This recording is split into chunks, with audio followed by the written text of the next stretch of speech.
new series.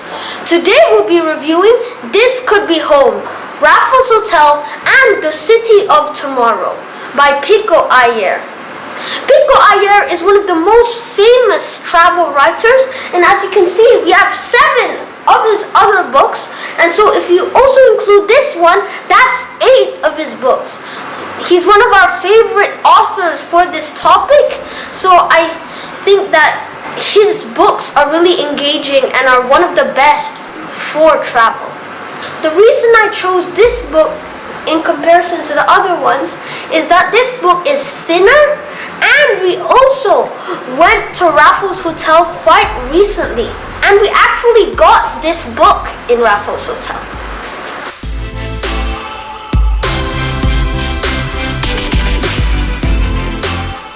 So Pico Iyer was from Oxford in the UK, and he actually grew up in the USA, and his parents were from India, but now he currently resides in Japan. So as you can see, there's such a cultural mix about his childhood, where his parents were from, so I think that really influences him when he travels. So now I'm going to talk about 3 things I enjoyed about this book.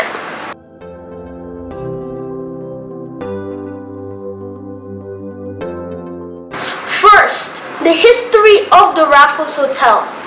That Raffles Hotel was built in 1887, such a long time ago, and to think about how it's still a hotel that you can still go to this day is just really amazing. So Raffles Hotel was originally actually a beachside destination, which I found really interesting when I went there, because when you look at it, there's like no beach in sight, but the name of the road it's on is Beach Road, so I found that really interesting. And I also found out that the reason why there is no beach anymore is that the land was reclaimed. Another really interesting thing about the Raffles Hotel history was, once a tiger escaped from a circus and went into the billiard room in Raffles Hotel. So I think that's just a really interesting fact, and so I really enjoy the way he mixes the history, the stories of different people in Raffles Hotel, and his own stories.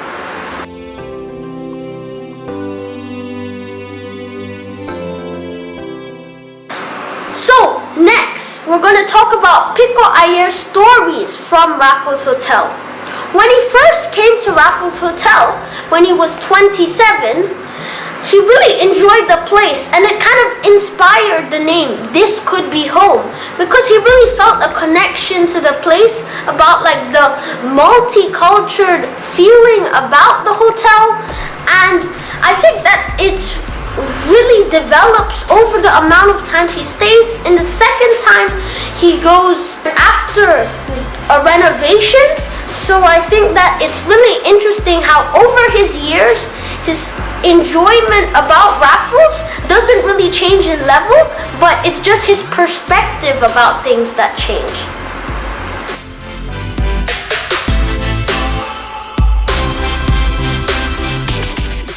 And last but definitely not least is the other famous people and their stories about when they visited Raffles Hotel. There's so many famous people that visited Raffles Hotel. They literally have a whole hall of photos of the famous people that visited, and some of them are Michael Jackson and Charlie Chaplin.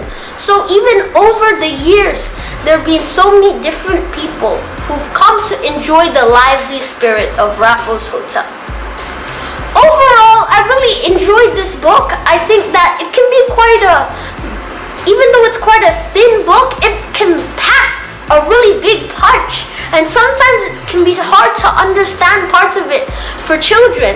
Like for me, I've been spending quite a bit of time reading it, and some parts I just can't wrap my head around why he wrote it like this, why some parts are written in such a weird way, why he goes back and forth between his stories and like general information about the place. but I think it's something that really enriches the sort of deepness and how the book is structured. So I think it's really nice.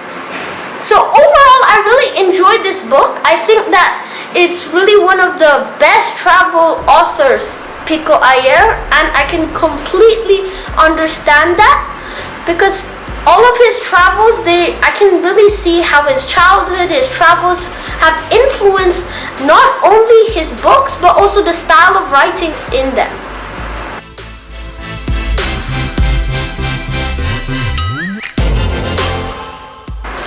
Overall, I really enjoyed this book. I hope that you enjoyed my video as much as I enjoyed the book. And thank you for watching, and see you at my next destination.